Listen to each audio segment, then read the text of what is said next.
A part of that plan, of course, is to induce the gradual surrender of American sovereignty, piece by piece and step by step, to various international organizations, of which the United Nations is the outstanding but far from the only example. Now, here are the aims for the United States. 1, greatly expanded government spending for every conceivable means of getting rid of ever larger sums of American money as wastefully as possible. 2, higher and then much higher taxes. 3, an increasingly unbalanced budget despite the higher taxes. 4, wild inflation of our currency. 5, government controls of prices, wages, and materials, supposedly to combat inflation. 6, greatly increased socialistic controls over every operation of our economy and every activity of our daily lives. This is to be accompanied naturally and automatically by a correspondingly huge increase in the size of our bureaucracy and in both the cost and reach of our domestic government. 7, far more centralization of power in Washington and the practical elimination of our state lines. There is a many-faceted drive at work to have our state lines eventually mean no more within the nation than our county lines do now within the states. 8, the steady advance of federal aid to and control over our educational system, leading to complete federalization of our public education. 9, a constant hammering into the American consciousness of the horror of modern warfare, the beauties and the absolute necessity of peace, peace always on communist terms, of course. And 10, the consequent willingness of the American people to allow the steps of appeasement by our government which amount to a piecemeal surrender of the rest of the free world and of the United States itself.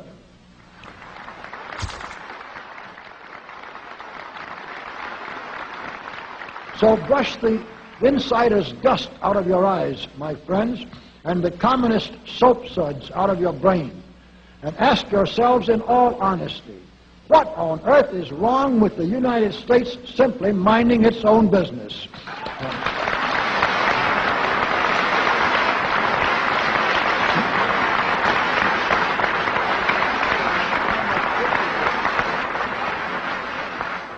Or with having its foreign policy function primarily for the safety and benefit of the American people.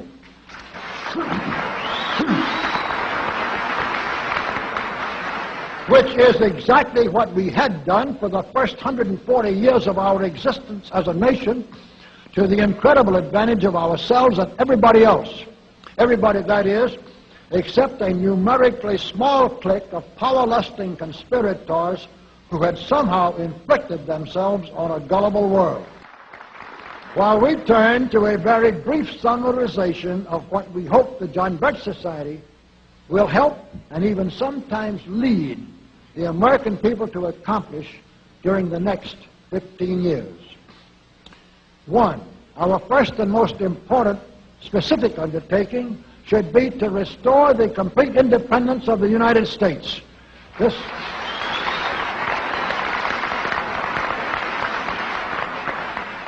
This includes our resolution to get us out of the United Nations and get the United Nations out of the United States.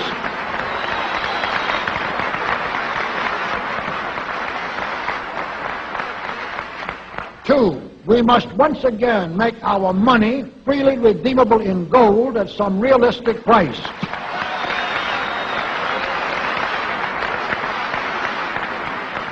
And we must take all practicable legislative steps to prevent a recurrence of the enormous thievery and other subversive crimes that have been perpetrated on the American people through a contrived inflation by every president from Franklin Roosevelt through Richard Nixon.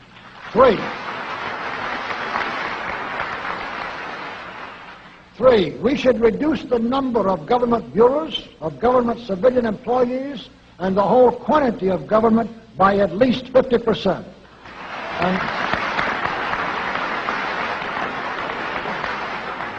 And we should achieve at least this much reduction in proper fashion through gradually convincing a majority of the American people of the wisdom of such a course.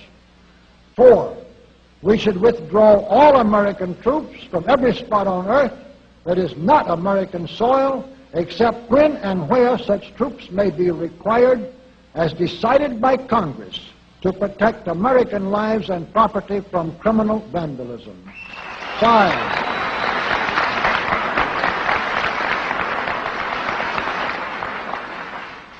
5, we should get government out of the areas and functions and activities where government does not belong. Again, all steps to this end should be taken gradually, but nevertheless just as rapidly as enough of the American people can be persuaded to support such progress. Any such achievement will require a truly massive educational force, but that's exactly what we hope to build during the next 15 years.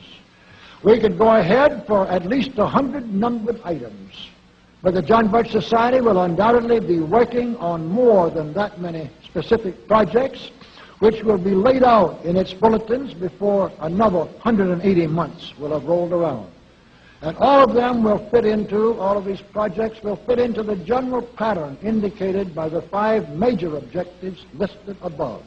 So let's really wind up this marathon monologue with one final thought.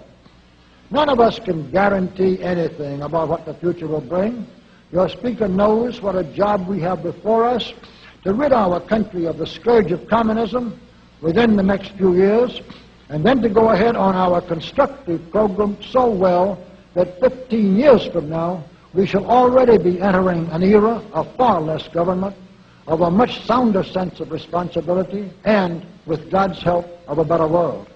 But I sincerely believe that it can be done, and this much I know, that every man and woman in this audience should leave here tonight feeling in his or her own mind and heart that it can and must be done, then it surely will be. And so, all of you patriots of good character, good conscience, and noble ideals, whom we can reach with the filmed version of this speech in 1,000 other audiences, it is with a great deal of confidence and energizing will to win that we invite you to join us in our epic undertaking. While to all of you great, wonderful friends in this present audience, I certainly extend my very deep thanks indeed for so much patience and attention. Thank you and good night.